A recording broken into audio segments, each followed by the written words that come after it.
Tribuners Sabtu 24 September lalu, para pelajar Buddhis dari Pusdiklat Buddha Mamaka menanam bibit bakau di kawasan Belitung Mangrove Park.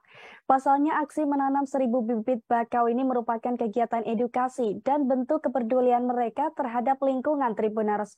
Dalam kegiatan ini ada sekira 3 jenis bakau yang ditanam. Semua jenis tersebut dipilih dan disesuaikan dengan kondisi lingkungan Tribuners. Dan bagaimana informasi lengkapnya akan dilaporkan oleh rekan Adelina Nurmalitasari dari Pos Belitung. Silakan rekan Adelina.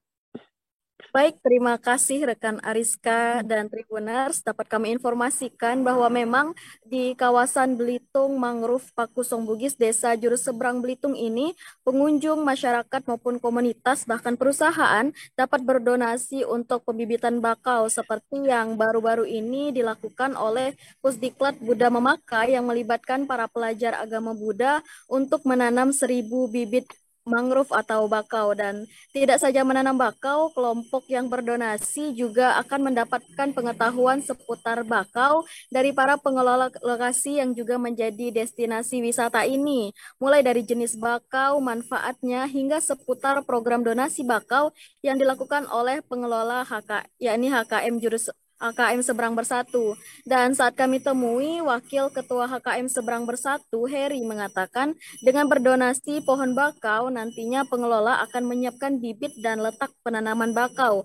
Donasi ini juga dilakukan bergantung dengan kemampuan kelompok atau komunitas masyarakat, dan uang donasi tersebut akan disesuaikan pula dengan jumlah bibit dari bakau yang ditanam. Nah, dengan Tribuners dengan nilai donasi Rp5.000 per pohon, nah sebagian donasi ini disisihkan untuk ongkos pengelola, lalu sebagian besar donasi yang terkumpul untuk proses pembibitan kembali. Dan semua proses pembibitan bakau juga dilakukan di lokasi tersebut. Dan wadah media tanam yang digunakan untuk pembibitan bakau ini yakni menggunakan sampah gelas minuman plastik. Dan pengelola sendiri sengaja tidak menggunakan polybag karena polybag ini hanya dapat dipakai sekali lalu menjadi sampah. Sedangkan penggunaan bekas gelas minuman plastik ini dilakukan untuk mengurangi sampah yang ada di pesisir. Bahkan gelas minuman plastik tersebut bisa dipakai untuk 2 sampai 3 kali pembibitan. Dan jenis bakau yang ditanam pun juga disesuaikan dengan kondisi area yang ditanami, Tribuners. Ada yang ditanam di pesisir pantai yang tanahnya berpasir, ada pula yang ditanam di tanah berlumpur yang tergenang air. Dan beberapa jenis bakau yang ditanam di kawasan Belitung Mangrove Park ini diantaranya ada Rhizopora apiculata, Rhizopora stylosa, dan Bruguera. Dan rupanya tanaman bakau ini memiliki manfaat selain juga untuk menahan abrasi. Misalnya jenis Bruguera, ada beberapa daerah yang juga sudah memanfaatkan dan mengelola buah ini untuk menjadi produk makanan pengganti tepung sagu untuk membuat kue. Bahkan berdasarkan penelitian, karbohidratnya melebihi nasi dan baik bagi kesehatan. Dan jenis bakau tertentu juga dapat berkhasiat sebagai obat hingga bagian-bagian tumbuhannya dapat diolah menjadi produk makanan. Jadi manfaat mangrove ini selain untuk memperbaiki kondisi lingkungan, juga ada potensi ekonomi bagi masyarakat karena bakau dapat dikembangkan menjadi produk makanan dan minuman.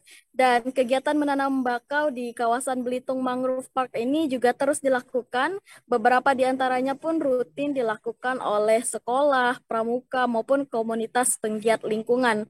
Aktivitas ini juga sekaligus membantu pengelola Belitung Mangrove Park dalam merehabilitasi lahan eks tambang tersebut. Karena memang proses rehabilitasi ini sendiri membutuhkan biaya dan tenaga. Demikian rekan Ariska. Baik, terima kasih rekan Adelina Nurmalitasari dari Pos Belitung. Dan Tribuners, ada pula wawancara dengan pembimbing Pusdiklat Buddha Mamaka, Bante Dhammafudo. Berikut liputannya untuk Anda. Jadi kami dari Pusdiklat Buddha Mamaka, pada kali ini kita mengadakan program untuk penanaman 1.000 pohon bakau. Ya, tepatnya tanggal 24 September 2022, di mana kali ini kita berharap dengan penanaman pohon bakau ini, lingkungan yang ada di Belitung ini akan menjadi lebih baik, menjadi lebih lestari, sehingga dapat membawa kemakmuran bagi masyarakat di sekitar dan juga menjadi ikon pariwisata di Kota Belitung di masa mendatang. Nah, kali ini kami juga mengajak para pelajar agama Buddha. Nah, kebetulan di samping Bante adalah. Terima kasih sudah nonton. Jangan lupa like, subscribe, dan share ya.